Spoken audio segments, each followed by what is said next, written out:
Tech Talk with Matthew Dickerson. Matthew Dickerson. Tech Talk. Sit back and relax. It's time to talk technology. Greetings, all you revelers of the second quarter of the century. Just as a brief side note to avoid aggressively typed emails, I am aware that this is the second year of the second quarter of the century, but that doesn't exclude revelling beyond the first 365 days, of course. I only wanted to acknowledge that revelling is likely to happen in January, and this is being our first recording for the year. Well, let the revelling go on. Welcome to Tech Talk with Matthew Dickerson, the only podcast, easy for me to say, with both tech talking and Matthew Dixon, so you know it's going to be good. And here, brimming with tech-related news from the last month, welcome to the microphone, our resident techspert. Welcome, Matthew Dickerson. Yeah, thank you, and welcome to you again for another exciting year. And I'm glad you picked up on that because, as you said that, I was going, well, hold on, this isn't the first year of the second quarter, but you picked up on that. That's right. Already. No. So, but the revelling, it's January, so let's revel. Right. Why not? We can revel anytime, can't we? It doesn't need to be January. We can do it anytime we like, which goes back to the old whole concept when we got all excited about 1999 and we start a new century. Well, no, it's the last year of the century next year, and then 2001 is the first year of the new century, which got lost for a lot of people because they had big parties in 1999, which is fine. That's okay. Party every year, whatever. That's fine. So there's a few things to talk about.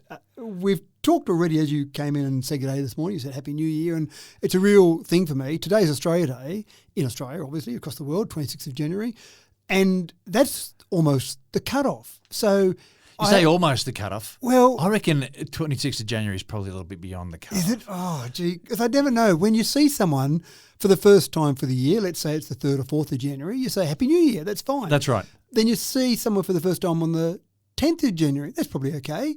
There's got to be a cutoff in my mind, a rock-solid line. An agreed cutoff. That's right. And having the next important day on the Australian calendar, at least, is the 26th of January. So that makes a logical point, but it still feels late for me. We're beyond 1/24th of the year, right? So if you're halfway through the first month, there's 31 days in, so the 15th or 16th, I reckon that's when when it starts to become uncomfortable to say Happy New Year. That's your fuzzy cutoff. Yeah, that's your fuzzy cutoff. And I did say Happy New Year to you as I, was arriving. And someone did say to me once that it's the first time you see someone for the year, but I mightn't see someone till March. I don't want to say Happy New Year in March, do I? So I wanted to cut off, and that's where I came up with the 26th of January. You just arbitrarily came up. So that was your doing. Entirely me. There's not a lot of science behind it. No, the science, I can see logic halfway through the first month. Right. Well, I think I was thinking that on Australia Day, I say Happy Australia Day. So I moved on from Happy New Year. Okay, yeah. So the little glitch in your brain has ticked over and you're fine. Yeah, okay. So the other quick thing I want to talk about is this is the first time we're getting together since our final show in 2025, and obviously between that time we have Christmas, and often that's a time to do things. And so one of the things I did over that time frame was replace our home server. We've got lots of videos and various things for the kids, school projects, etc. on our home server, because obviously that's what you do at home. You have a home server, and of course that's backed up as a local backup and backed up to the cloud, as you do with all your important stuff. And one of the things that still is intriguing to me that happens is we think we've progressed a long way in technology. We think we've gone a long way down the path and things are so much better. We have. From the Commodore 64 that we were playing with all those years ago. Thank God we got rid of those tapes, those cassette tapes. Imagine I do remember when clients used to have to do their backup tapes and they'd replace their backup tapes each night. So trying to put all your data on tapes is a long, laborious process. Now a modern method might be to have a USB drive, for example, plugged in, transfer all your data from your server to that as a backup each day. That's right. And then go out to the cloud as well. So I did that. So I replaced the server. Great. Happy days. Brand new server. Modern. Everything modern and whiz bang on it. And plugged in my old USB external drive to do backups, which it worked perfectly. But the new server's got more hard drive space on it. So I thought I better upgrade the external drive. So I replaced it with a new 40 terabyte external drive. Plugged it in. Everything worked perfectly, until I did a reboot of the server, and the server said, you know what, I'm just going to hang here for a while. This is a nice place to be, sitting there. You got the wheel of death. Well, no, it didn't get that. It rebooted perfectly to the point where it did its power on self-test, and then said, I don't like what I've got here. I don't like what you've plugged in, so I'm just going to hang here. And I didn't realise I just did a reboot remotely at first and did an update and did a reboot, and I'm going. So this is technology with personality. I can't abide by it. And so I did some research, and I'm not going to mention brand names here because I'm not trying to say they've done something wrong, but the research told me that this particular brand of server, their new server range, and this particular USB external drive, put those two separate, they work perfectly. Put those two together, it causes this exact problem. And there's a frustrating gap. That's right. A chasm. So I've contacted I've gone through every help site I could find, and they all said the same thing. Put A and B together, you'll get a hang. So I've talked to both companies, and I've got some firmware update that I've got to go and do now. But this is where a simple little project, well, it was a simple project, the upgrade process, but you think everything's right until it was a couple of weeks later I did the reboot and went, why isn't that working? What's happened there? What's changed? And because I'd put that new drive on previously and hadn't actually done a reboot since then, I didn't actually think immediately that this drive was causing the problem, and then went back, traced my steps, finally went, hold on, that's one change I've made. Let's go back there. So technology is wonderful. USB things are wonderful. Yeah. Because you can do hot plug and play and all sorts of wonderful things, but still every now and again you just get that with that equals bad. And it's, yeah, so as far as we've come, we still have little funny things like that happen from time to time. Oh dear, how frustrating. Yes. Anyway, we'll get that problem solved, but anyone out there that thinks all this technology is beautiful and wonderful, there are still some glitches that occur from time to time.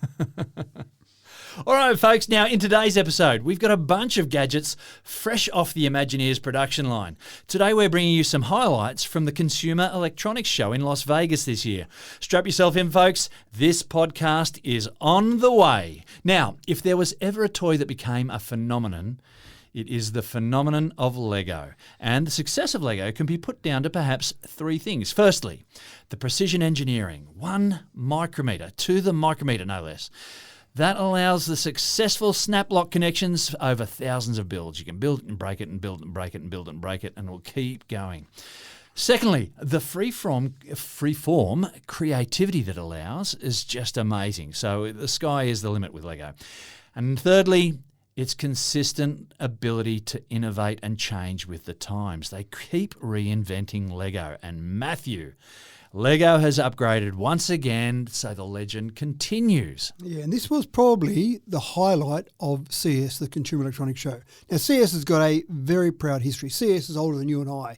1967 was the first CES that was held in New York, and it was a focus on basically TVs, because TVs were a bit new back then. It might have been, look at this, it's a colour TV, or it's a 10-inch TV, whatever it might have been in that particular show. But it's been going since 67.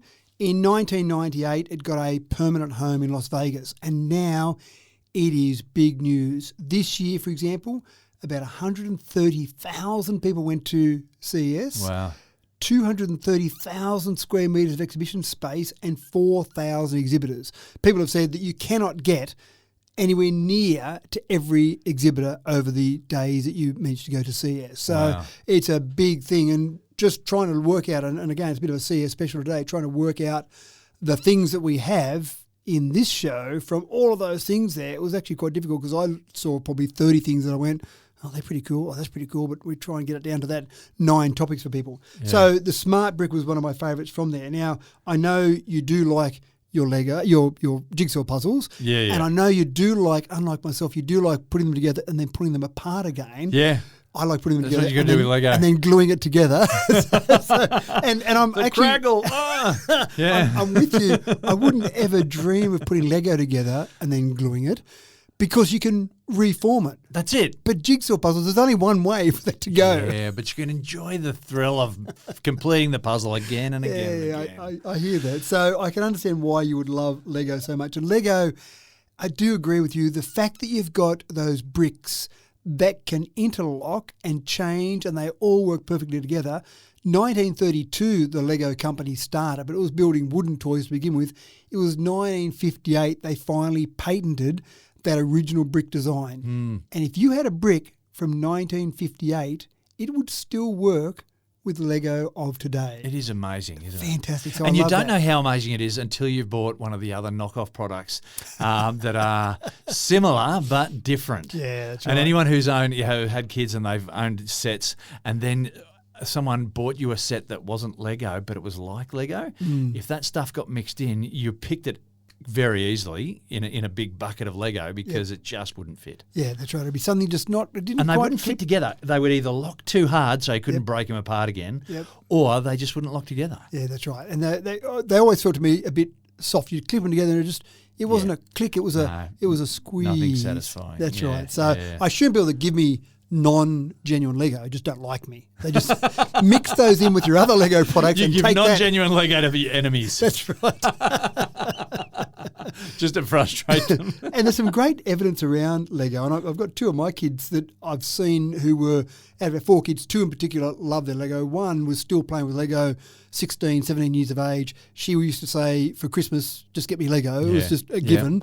And my son still played with all his Lego right up until he went to uni, and I think still does now. Yep. And there's no surprise because some longitudinal So studies, adults love Lego too. adults love Lego. So I'm not sure if I want It's to admit okay. this. You're allowed to do it. If you're an adult out there and you build Lego, that's good. Well, for Christmas, for our Secret Santa this year, we had a big family Christmas and Secret Santa. So I got 2 Lego presents. One was a retro PC, like a PC from the mid-70s. I thought that was very clever. Another one gave me a Formula One car as Lego. So I went, great. And I sat there, and the Formula One car was a bit too big to build on Christmas Day because it took too long. But the little retro PC, I unboxed it and started building it. You know, build it now? I said, yeah, it's only a 15-minute build. Fantastic. So I sat around and people came along, no, get out of it. It's my Lego. You get your own present. You go and play with that.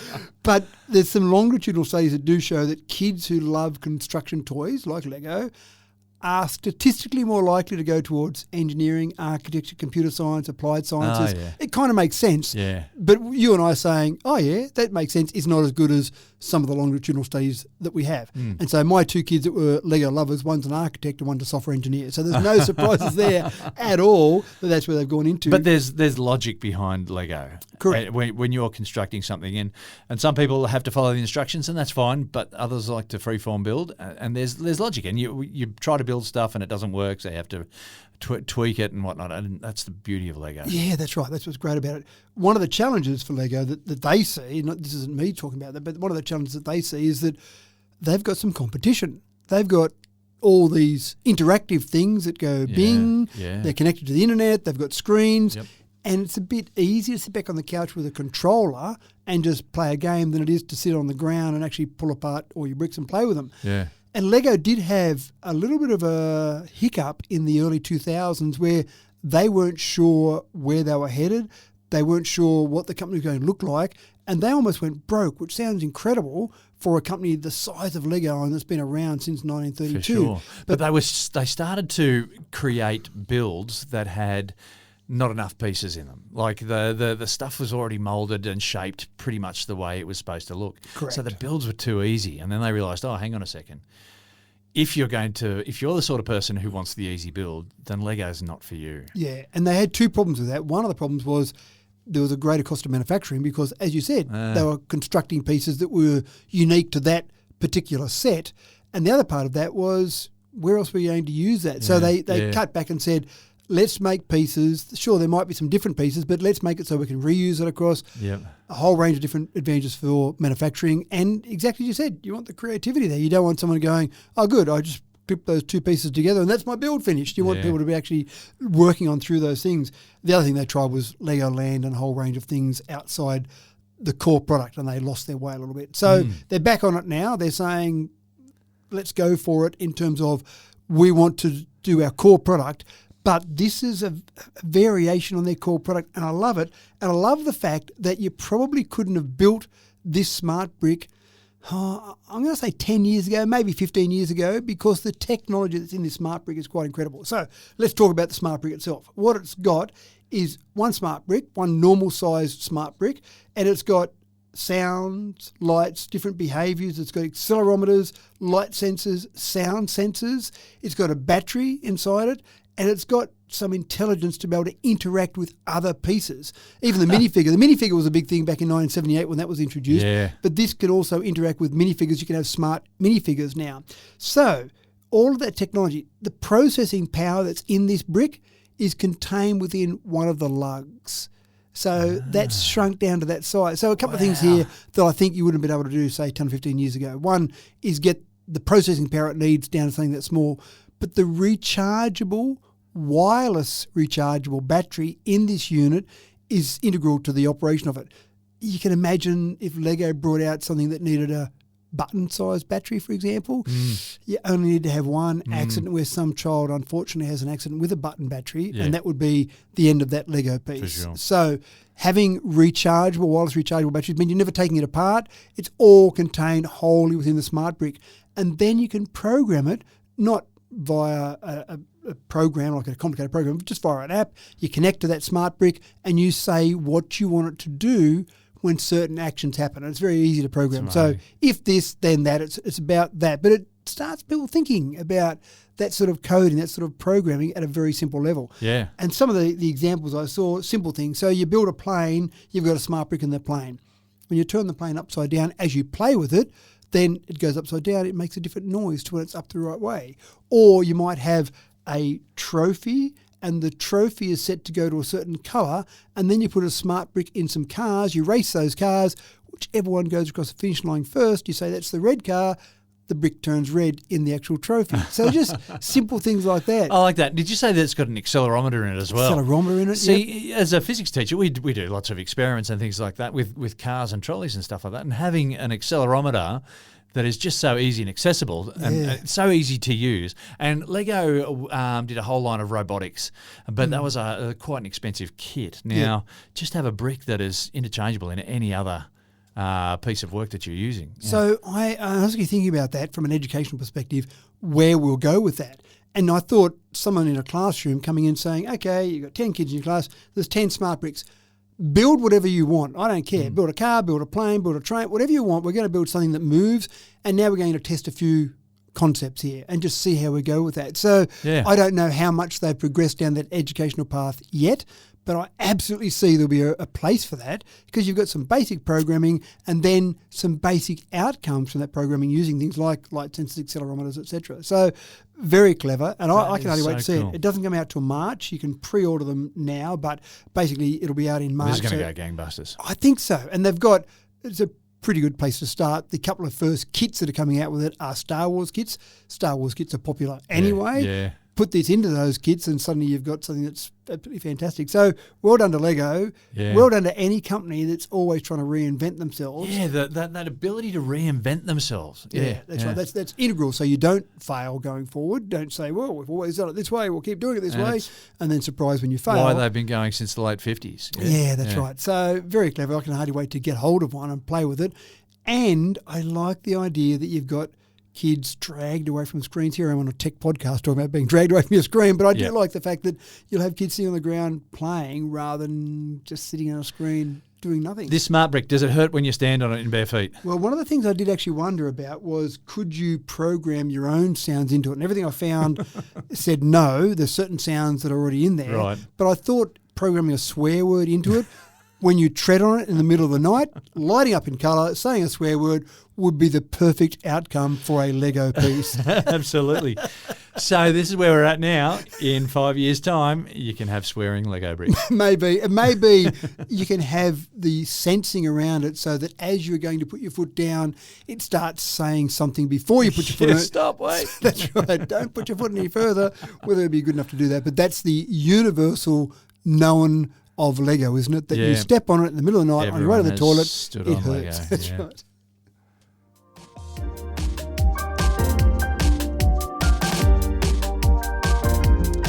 Children of the 70s and 80s will remember the sheer delight of whistle pops, that musical lollipop that you could really annoy your parents with.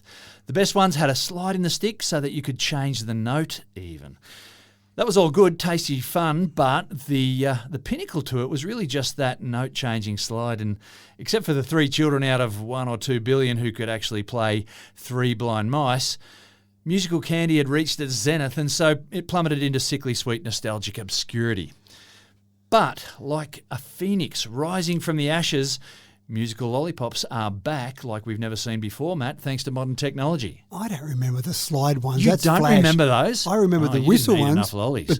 But the slide ones, Yeah. what sort of place were you coming from? Yeah, that was the first time I came across someone with a slide one. It was like, where do I get one of those? That's right. And they just pointed to the corner store, It's like, well, I haven't got enough money now. Who's got money for me so I can You spend? Victorians live flash. In New South Wales, we only just had a single whistle.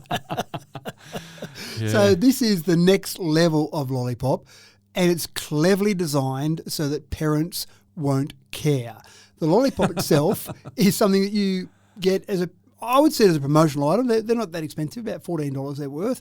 But you get the Lollipop. Sorry, the Lollipop is worth $14. $14, that's right. So I don't see it necessarily being in a corner store. Yeah, I see it being more used as a promo in item. a boutique lolly shop. Maybe, again, Victoria. The Lollipop itself looks like a normal Lollipop. You get it, you put it in your mouth, you suck on it. When you do that, you start hearing music. And you think, where is that coming from? So you take the Lollipop out and you can't hear anything. You're looking around and wondering what's happening. Am I somehow in some third dimension here or fifth dimension? And you put it back in your mouth and you hear music again. When you put it in your mouth, it activates its audio on bone conduction. So very difficult for you to hear anything. Now, you've heard my swimming headphones. Yeah, I've seen people wearing these bone conduction, and I want to get a pair myself, but these bone conduction headphones. They're quite cool. And I've used them where you put them a metre away from you when you can't hear anything. You put them over your ears, on the back of your ear where it sits on the bone, and you can hear music, pretty good quality. You get in the swimming pool and you can swim and you can still hear pretty good quality. So the bone conduction concept is good, although everyone says it's nowhere near as good a quality as us hearing with our normal hearing, but It's still not too bad. But the whole idea of this is you put it in, you can't choose the music, you can't connect to it with Bluetooth. It's not designed to be something that you can program and play around with. Again, I would just think it's a novelty item where you have it in show bags. Come to our stand, get this novelty Lollipop, and you put it in your mouth and you start hearing some songs and maybe some advertising. So for you the can't company. choose your song yet. No, not yet. Well, that's right, not yet. But it's designed to be used, suck the Lollipop and then throw it out. So just like a normal Lollipop stick, but in the centre of that Lollipop, there's enough technology that it vibrates with bone conduction audio, so you can listen to a song, obviously very small chip on board with a couple of songs. It's probably got 10 minutes worth of music on there. It's really the first iteration of here's another novelty promotional item. That's what I saw it as anyway. And CES, obviously, you're trying to get people to come to your stand out of the 4,000. Well, if you're giving away lollipops. That's right, lollipops. But I just love the idea of here's the Lollipop and you don't know what's going to happen. You just suck on it. Oh, where's that music coming from? I think it'd be a great surprise to you hearing this music come through. Now, I did read some information about this, and some people were worried about it shattering your teeth. Let me inform listeners out there that it's not vibrating like a hammer drill. It's vibrating very subtly enough that you'll hear something through the bones in your head. The sugar might do something to your teeth. But, the sugar might be it'll be more longer, damage to your it'll teeth. take over a longer time. Yeah, that's right. But the greater risk is absolutely the sugar in the Lollipop rather than the bone conduction from the actual Lollipop itself. But I just thought we've got this technology that we've developed, and people come up with different ideas for it. And already 2026, I'm saying it now, people just come up with left field ideas. But I just thought from a promotional product, because I've been on enough conferences over the years, you've been on enough conferences over the years, everyone's trying to give away pens or chocolates or something to get you to their stand. I just imagine going to that Lollipop stand, go and get that Lollipop stand, and just the novelty of putting that Lollipop in your mouth and listening to the music and listening to something like that. And then if it was me, I'd have music, and every 30 seconds I'd have an ad for that company. Come back to stand 17 and pick up our latest product, whatever it might be. But there's got to be some level of pressure there. You've got to have it between your teeth, upper and lower jaw. You've got to have. So I'm just thinking about how I suck on a lollipop. It's moving around my mouth. The music goes on, the music goes off. The music goes on, the music goes off. Well, from the reports I read, it seemed pretty much that once you put it in your mouth, there must have been enough sensitivity that it then started giving you some form of music. Now, if you've got it against your teeth, presumably it would give you, so if you've got it between your teeth, that would give you better quality sound. Right, but I think there'd be enough in your mouth. But I haven't played with one yet. I need to get one. Well, we've got to test it out, haven't we? We have, that's right. So, yeah, I love it. And then I'm going to get you a whistle pop with a slide on. Go and get me one of those, I want to see if I can play. I thought it was Mary Had a Little Lamb was what Mary you're Had trying a to play. Little Lamb or Three Blind Mice or something like that. But you'll annoy enough people before you get to any musical stage.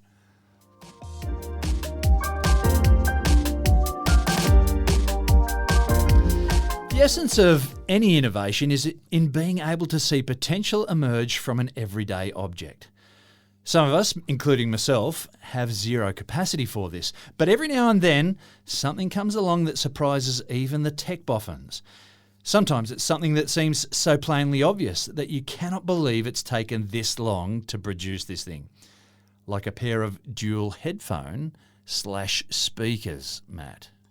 So sometimes I think they listen to my music and I've got headphones on. And you want to share it with everyone. I want to share it. I want to go, oh, this is a really good song. Hey, darling, wife, child, friend, whatever, come and listen to this. And so then you put one cup and you get uncomfortably close to someone and you have the other cup so they can just hear it, or you take it off your head and they put it on their head and they go, well, that's no good because I can't hear it now. So it probably sounds like a first world problem. Yeah, it is definitely a first world problem, but I'm not sure that I happens still think it's very, very cool. It is. There's been enough times where I've been wearing headphones and then thinking, oh no, I need to pull these buds out. I need to, just let the music out a little bit more. I want to be able to hear something else that's happening around me, perhaps as well. And that's probably more the point, is that you want to hear, you're talking to someone, or there's something else happening, you just want to be aware of it. So these headphones, and again, it seems obvious, you've got headphones that have got the ability to connect to something external like Bluetooth. You've got a battery in there. You've got the chip inside it ready to do what it needs to do. And then you've just got either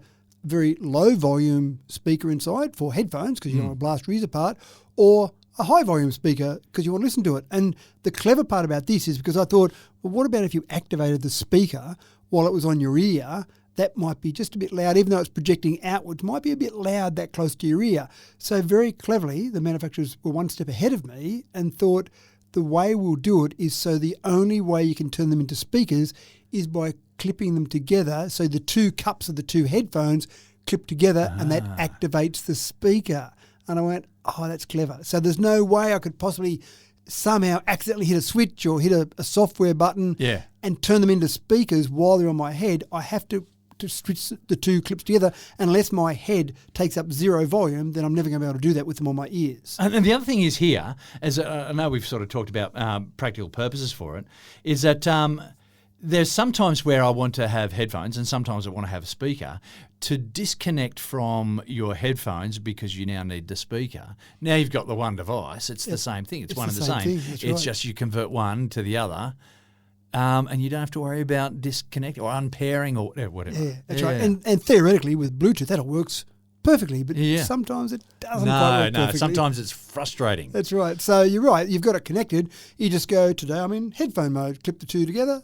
Speaker mode, clip the two together. Speaker. Sometimes I'm in headphone mode, just put them on my ears, and it's going to be headphone mode. So very clever protection of ears, very clever as a universal device. And I think gadget clutter is something that, well, I certainly see because I buy lots of little gadgets, but I think people in general are getting a bit of that gadget clutter. I've got this device for this circumstance, this one over here. Oh, I've got so many different gadgets. And then, as you say, you've got to charge them, you've got to keep them charged, you've got to connect them. Oh, it's all such a hassle. And sometimes you end up using the non-optimal device because it's charged or it's connected, and I'll just go with that. One of the things I found fascinating was that the amount of time, the amount of battery life you get out of it in headphone versus speaker mode, which gives you an idea of how much extra power is used. They quote about 200 hours of use in headphone mode, but only 10 hours in speaker mode.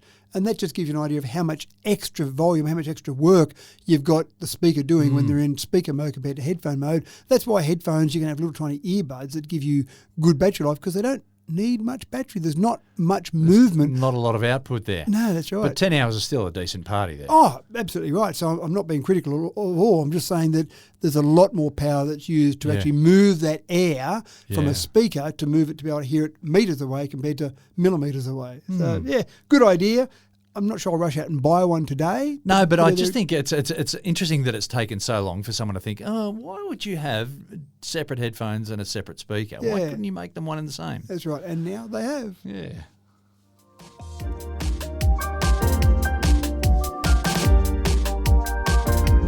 For so many of us, the tool of choice these days is the phone. It's the portable office that fits neatly in your pocket. But if you're like me, the interminable frustration is that the screen is just too small. I won't email on anything smaller than a laptop, and reading long articles on a phone, forget about it. But Matt, Samsung, they're getting closer to a solution, so I hear. They are getting better and better all the time. Foldable phones first came out. Well, there was a Royal Flex Pi that came out at the end of 2018, but it was a bit bulky, a bit fragile. It was probably more a demonstration that you could fold a phone. The first commercial 2018 was a long time ago. That was that was before this podcast started. It's that long ago.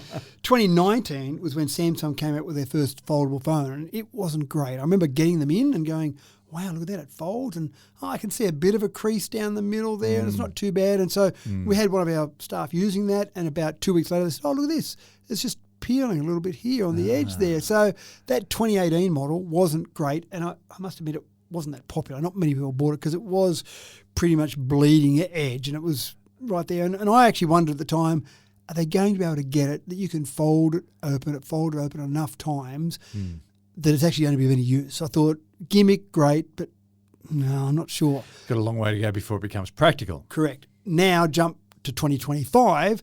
Samsung had brought out their foldable and flippable phones, and the foldable, I'm doing with my hands here, which is useless to anyone listening. But let me tell you, folks, it's a very good mime that he's doing. That's right. Thank you, James. It's like a book, if you like, so it folds out like a book. The flippable phone, this is the Galaxy Z Flip phone, flips like the old clamshell, the old Motorola clamshells that you see people in the old movies where they pull the phone out of their pocket and then flip it with that wrist action, again, showing my hand action there, and flip open there and look very suave. That's right. So they've had their flip and their fold, and they've been quite successful with those, and they seem to last very well now. We've got lots of clients with them and lots of our staff with them, and they're good. They don't get creases in the middle. In fact, when you look at the screen when it's open, whether it be a fold or a flip, you look at it and you go, if I didn't know that was the middle section right there, I'd be hard-pressed telling where it's being folded each time. So they've gotten very good now. But if you can fold it once, surely folding it twice is better. That makes sense, doesn't it? If one of something is good... sorry. When you fold it, so you fold it laterally and then you just fold it vertically. Well, maybe just folding it in and then in again, you're taking an A4 piece of paper and you turn it into a little newsletter where you fold it in and fold it in again. Into thirds, yeah? Into thirds, that's right. Okay. So that's what they've now released and announced to the world. They've now got a TriFold. And here's the thing that gets exciting. So I can get the print big enough now to be able to read a long article. I can't make any promises here. But this is where we're at. I'm with you. I like still a computer. I've got a couple of 32-inch screens on my desk, so I like a bit of real estate there to look at. But I spoke to someone over Christmas, a friend of mine, and their job was to run a tennis tournament. And they said, I run it from my phone. I went, oh, surely there's parts. But they've got staff doing things like the draw and things where you need a bit more screen real estate. But just for taking care of day-to-day things, their phone was all they used. I went, I couldn't go that far.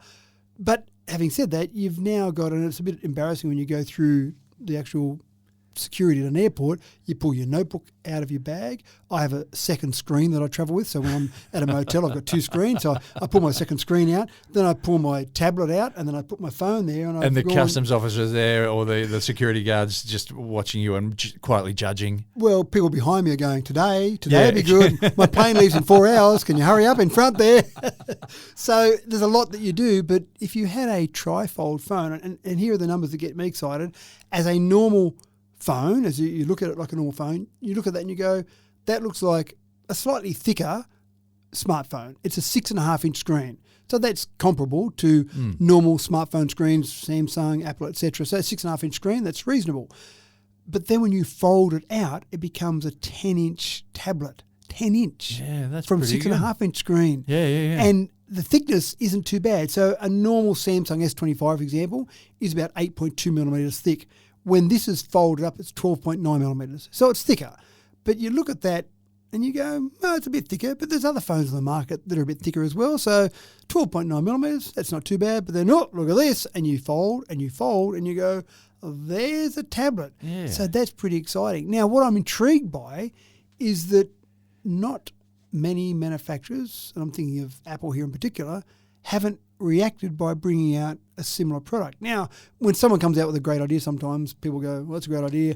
Take advantage of it now, because next year every other company will bring out the same idea because they came up with it independently. Sure thing, but obviously they just stole the idea. Whether Apple don't believe it's a good idea, whether other companies just haven't been able to get the actual folding working to the same level, I'm not sure. But Samsung have really got the market to themselves. The only killer, and I think they'd sell a lot more if they could get the price down. This price at the moment is about $3,800. Wow. Yeah. So expensive. Okay. And even at that, the insiders are saying that Samsung are probably losing money at that price, which seems expensive for a mobile phone. But you've got to get your hardware out there if you want it to catch on. Correct. So I think that's exactly what Samsung's doing, is they're saying, well, we'll get it out there. If we can get enough volume going, 3,800, we can make money on it. But at the moment, that's probably the only thing holding it back, is just that high price tag. But I do love the concept. And It'll I think be it's interesting fantastic. to see if it catches on. Yeah. Perhaps Apple are just waiting to see if it does catch. Well, it's been around for a few years now. The Yeah. other two folds have been around for a few Yeah. years. So is it catching on? Probably still, because of the price tag, it's probably still not catching on. Samsung, I'm sure, sell more S25s than they do their Fold or their Flip. But if Maybe they- it's just too fat for an Apple.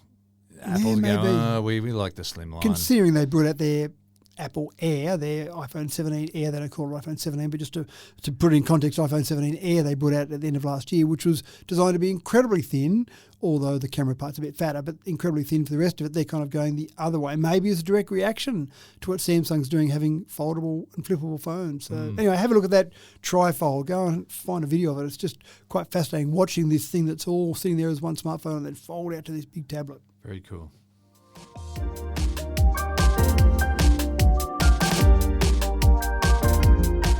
Competition in the AR space is really hotting up.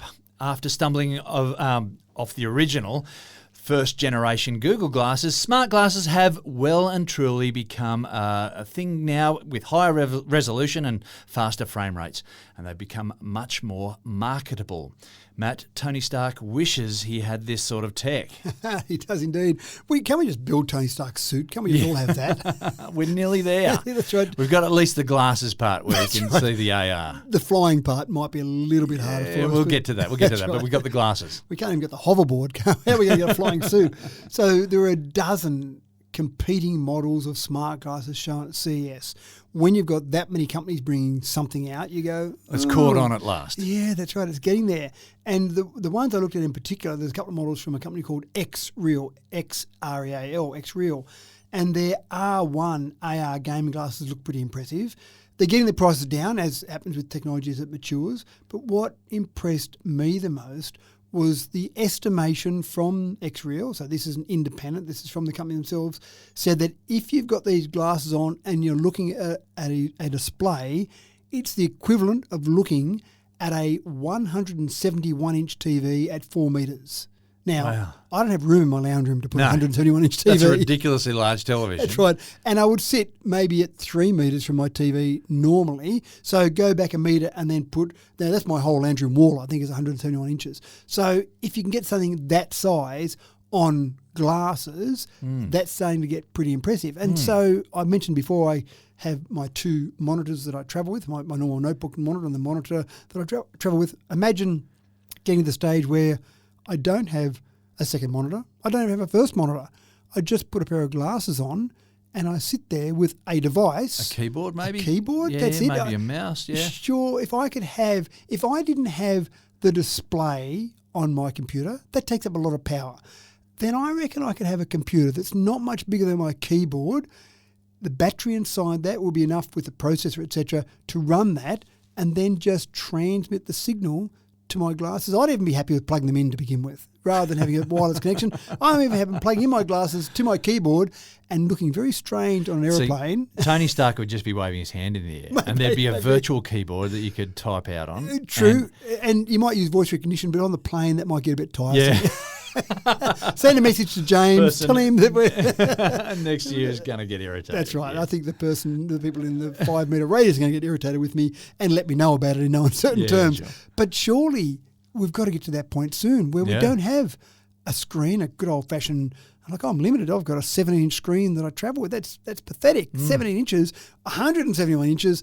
That's a bit better. So maybe we get to that point not too far away. So these glasses, back to the glasses, rather than me fantasising for a moment, they've got Bose speakers built in over the ears, so you don't need to have earbuds in. You can hear the world around you. So again, these smart glasses, typically they want to have the sound around you, not necessarily in your ears, because you do want to have You've got to augmented have reality. peripheral awareness. Yeah, too. that's right. That's the whole idea about it too. You want to be able to see something and integrate that with the technology in the glasses and what you're seeing through those glasses. So the whole integration of all of that, and sound's a part of that. So I just think we're getting there. And if we could do that, if we could replace that screen with our glasses, I think augmented reality is fantastic, but then replacing our screens with glasses, just imagine walking into an office space and seeing all these people there typing furiously on a keyboard and no screen in front of them.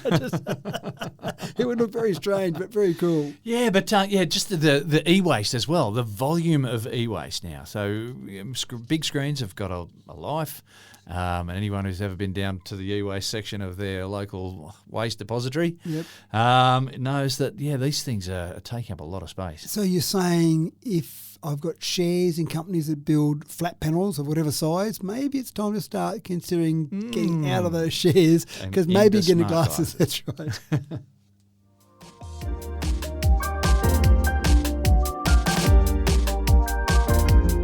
The definition of the terms human relationship and companion are set for a modern overhaul as AI blurs the line further and further. Relationships are, of course, an innate human need, but for one reason or another, they're not necessarily accessible for all of us as a rule. And it's all very well and good for commentators to shake their fists and pass judgment, but the fact is that there is a strong market for AI companions.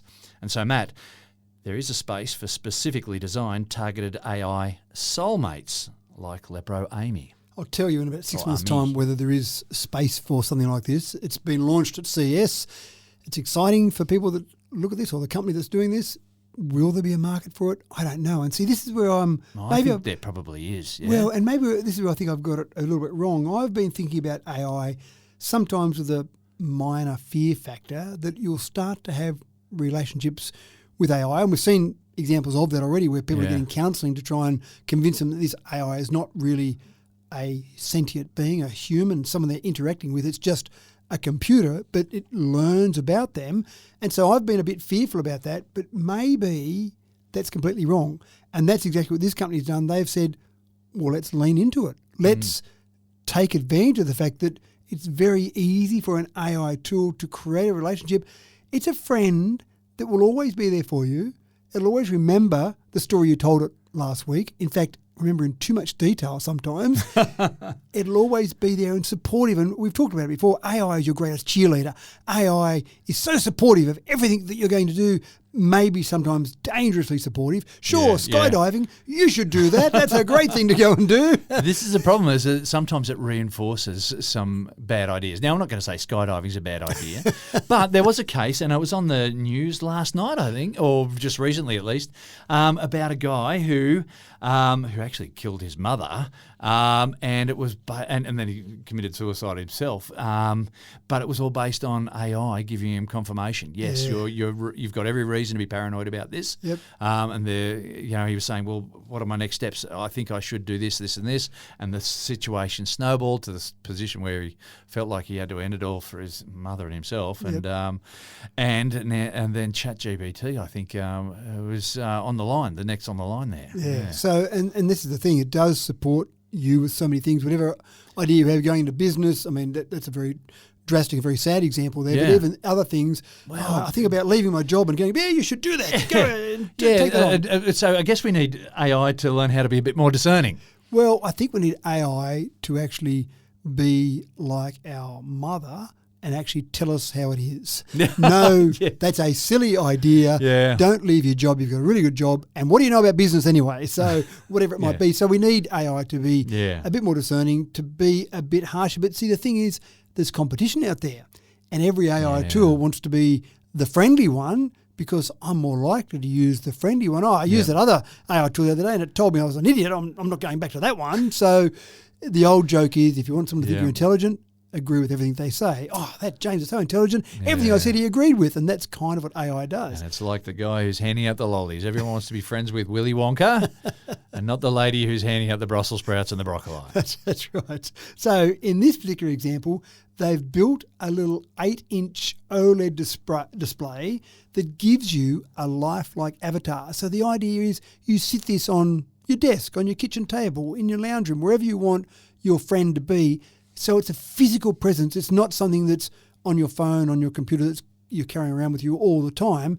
It's a physical presence. So you go into the kitchen and you have a chat to your AI friend, and then you go back to whatever you're doing. You go back and watch a movie in the lounge room or go out for a run or whatever. But it's something that is a physical presence. And I don't mind that idea so that you're conscious that it's there and now it's not, rather than AI tools that are on your phone that you feel like are with you all the time. Yeah. That's right. I need a break from my best friend just every now and again. So I want to go have coffee with my mates. I love my wife dearly, but I don't want to spend 24 hours a day with my wife. This thing that keeps confirming for me or affirming that I'm making the right decisions. And yeah, that's right. Every decision is the right decision.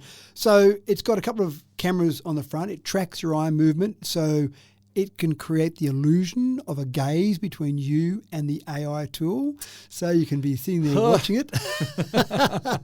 and it's all designed in this particular iteration for emotional presence, not helping you with tasks, not productivity, but it's really about just chatting to you. The focus for this one is all about remote workers, lonely people, maybe aged care facilities, people that are in a lonely situation to make them feel better.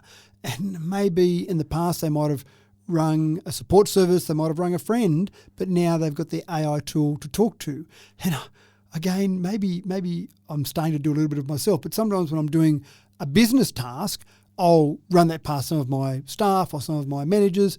And now I sometimes actually run the idea past an AI tool to say, here are the couple of things I'm thinking of doing, but what I'm very conscious of doing is giving alternative A and alternative B. Because if I just say I'm thinking about doing alternative A, yeah, it's a great idea, go for it, even though it might be a silly idea.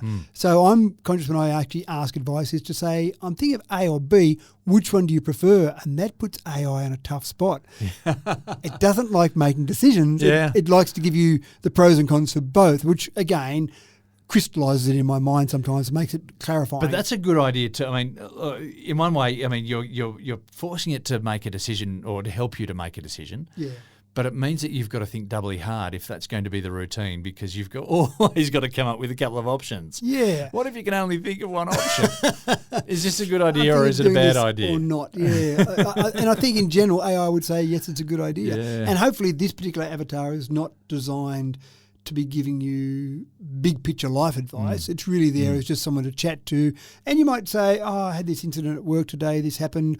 But again, they're focused on remote workers. So you're probably not going to chat to someone. Sometimes something happens at work, even if you are working by yourself, where, I had this thing and I was doing this certain thing and I didn't think it was going to work, but it did. I'm really happy about that. And you want someone to say, well done, good work, you did a good job today. So maybe that emotional presence. But I can see them being used in aged care facilities. I can see people having them in their rooms. I mean, I go and visit some aged care facilities and I do talk to people that come out to the group environment. But sometimes there'll be people in their room and someone will say, Mary didn't want to come along today. She just said she'd want to stay in a room for the day. And they probably don't have a lot of interaction with external people, but having someone on their desk they chat to, they could make it look like one of their kids, for example. They could chat to their kids all day long and they'd probably get just the same answers that their kids would give them as, again, that learning process. Well, that persona could be anyone. It could be their parents as well. It could be significant people from their own childhood. Now, I'll tell you where my mind went with this is long-distance space travel. And if you're on Mars and you're trying to communicate with people on Earth, there's a lag. There's no way you can avoid a lag, which makes for very stilted conversations. Yeah, when you're waiting, 15 seconds for a reply or 30 seconds for a reply or a minute for a reply, then that breaks down conversations can't happen naturally. Yeah. So if we're going to travel to Mars, I think that there's a big place for this. Yeah, I like that. Yeah. I mean, when I was young, my brother moved to America when I was a couple of years old, not because I was born and then he had to get away, I don't think, but he moved to America and we used to have conversations back in the early days that were via satellite and expensive. And it would be, hi, how are you going? And you think, he hasn't heard me. So I'd start repeating the question and then the answer would be coming back. So it was very hard. So we actually got to the point where we used to say over, just like on a two-way radio. How are you going with there today, Phil? Over. Okay, I'll wait for the answer. That was with a second or so of delay because it is so unnatural. But you're right, when you start to get to Mars, you're talking about more than a second delay. You're talking about that distance has got to travel is a lot longer. We haven't invented a wormhole yet, so we've got to rely on the speed of light, 3 by 10 to the 8 metres per second. So we're getting that delay, and it would be hard if all your conversations were with a large delay between the question and answer or anything that might be happening. And it's going to happen eventually where we travel deeper into space. Yeah. People, there's debating about it right now, but it's going to happen eventually. Yep. It's one of the innate human things is to explore what we haven't explored. So interesting. So look, it's fascinating. So maybe I'm getting it all wrong. Maybe we should be saying, let's embrace the AI friend. And this is one way to do it.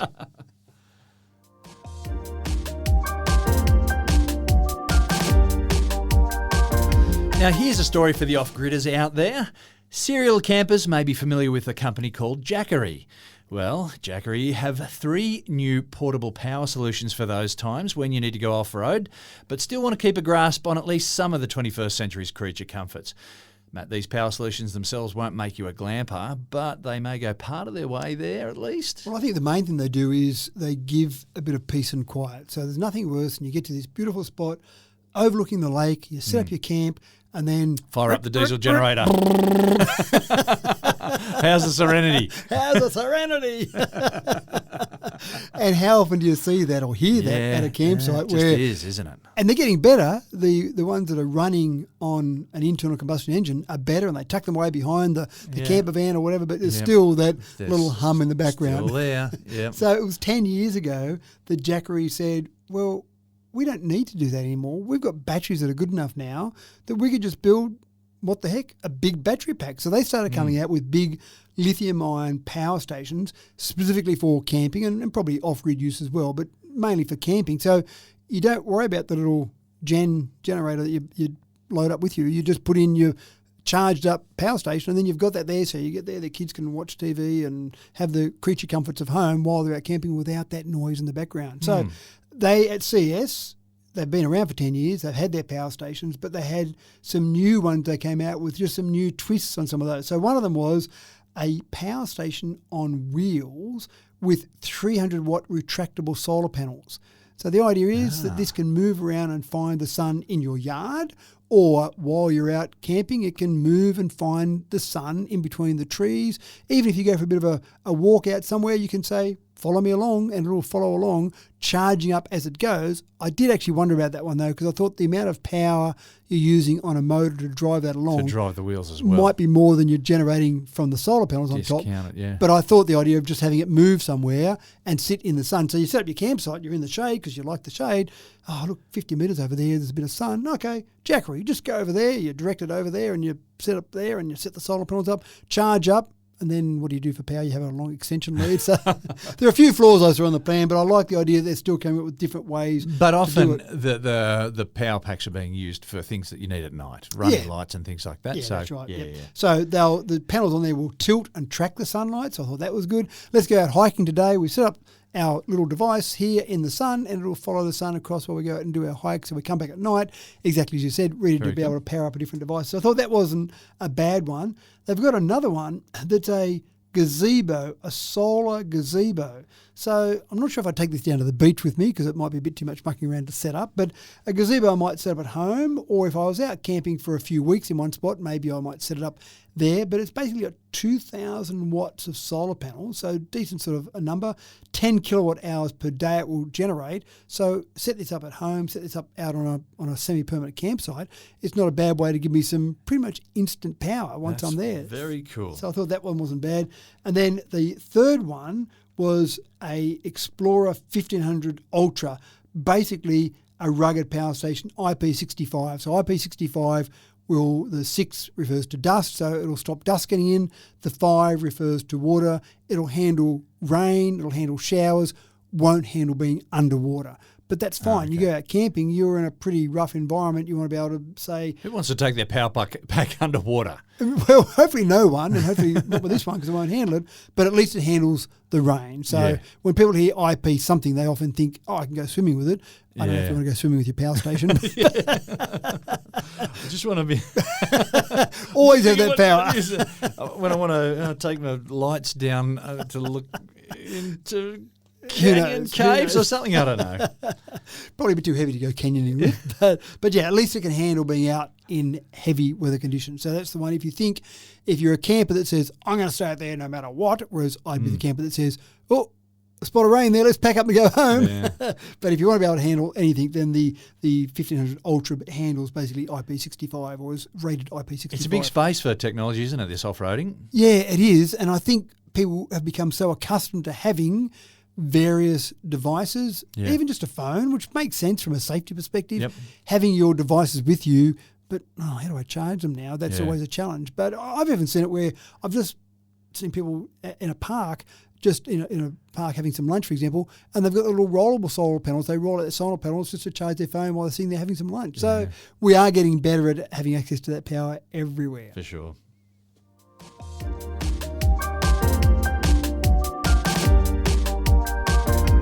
For laptop users who prefer a bigger screen, this no longer has to mean a bigger, bulkier laptop anymore.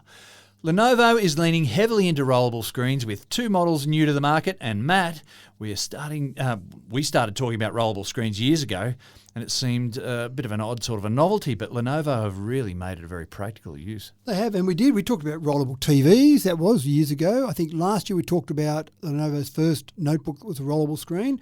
And so at CES they were showing off 2, and one we've talked about before. This is a slightly updated model. It's a 13.3-inch notebook. So you go, it's not too bad. It's nice and easy.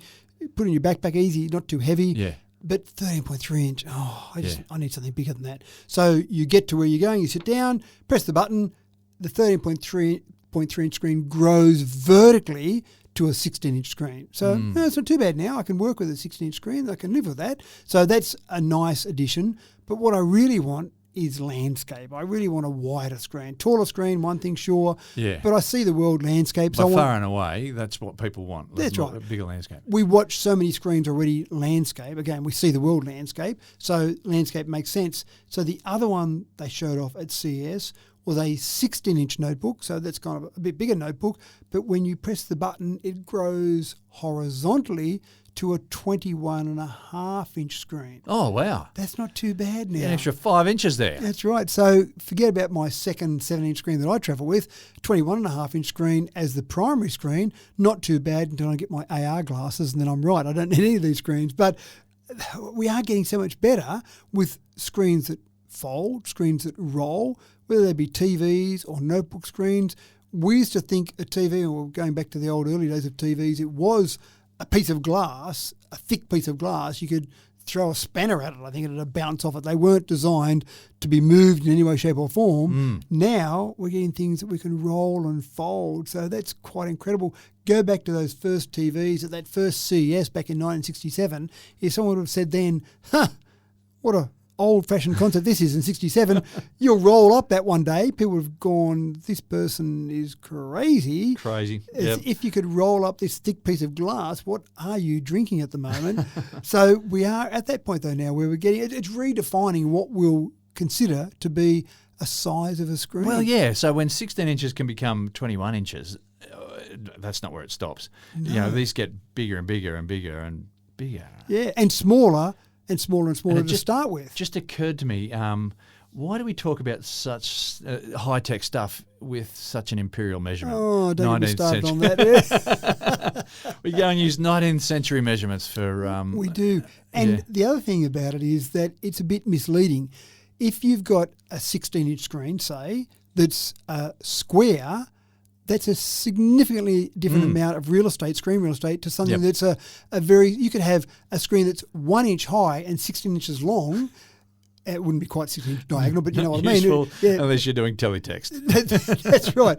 But you could measure that screen and it would measure significantly different, or it would measure similar, but we would see it significantly different to a 16-inch screen that's square. So as they change some of these screen sizes sometimes, they change the format. We get used to, say, a 16:9 ratio for a normal screen on a TV, on a wall, a normal TV on a wall, but it's not always a 16:9 ratio when we talk about notebooks. And this would be the same.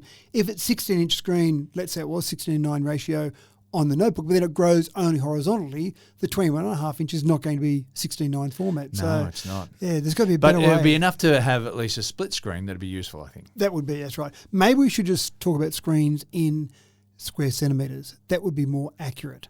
It would give us exactly the idea of how... Wouldn't that be something? That's right. And make them in the area, if you like, because that's really what we're considering, aren't we? We want to know how big that area is. Yeah. A 16-inch screen that's 16 by 1 is very much different to a 16-inch screen that's So do we need to start that here? Start a movement, yeah. I think we need to get going on it right now. The naming screen sensible, let me come up with an acronym, but the sensible naming of screens movement, I think we need to start right here and now. Let's do it.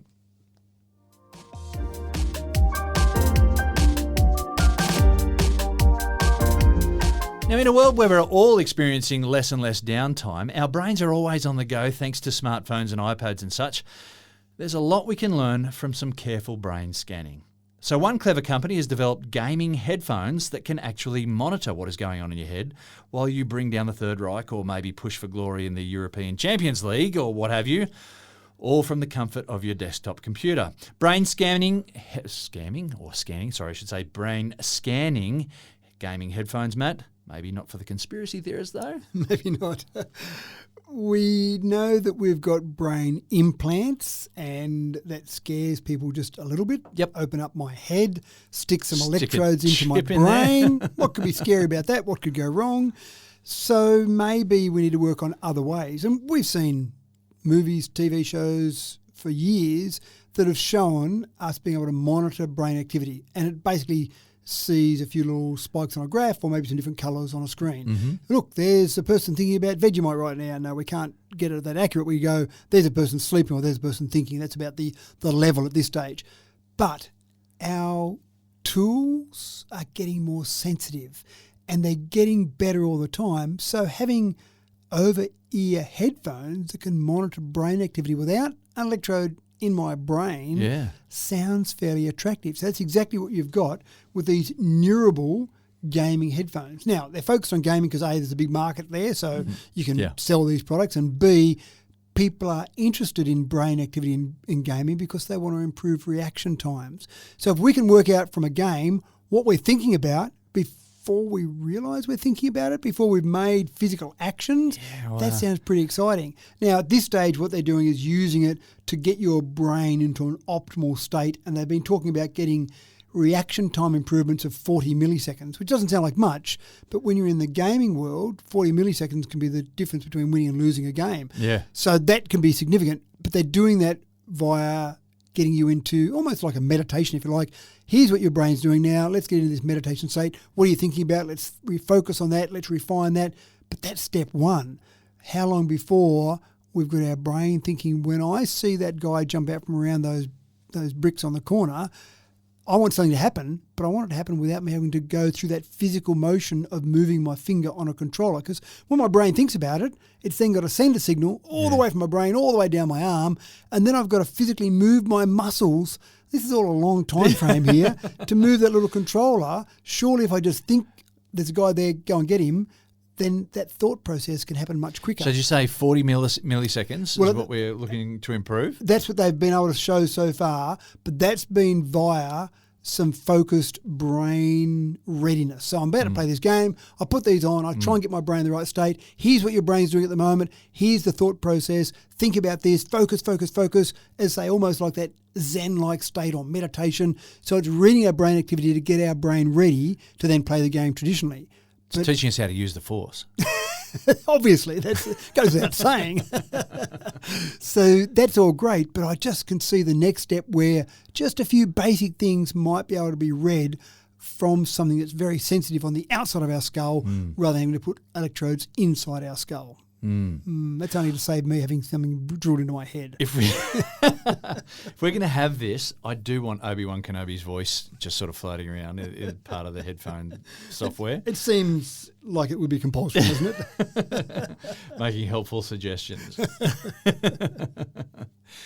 And that is all we have for our first episode for 2026. We have cracked the seal on another bumper year, Matt. We have, and we've cracked it with some great ones. And CES is always exciting. I'd love a CES every week, but of course, companies spend a year getting ready for their CES launch, so it all goes off. Yeah, that's right. Don't be so harsh on them.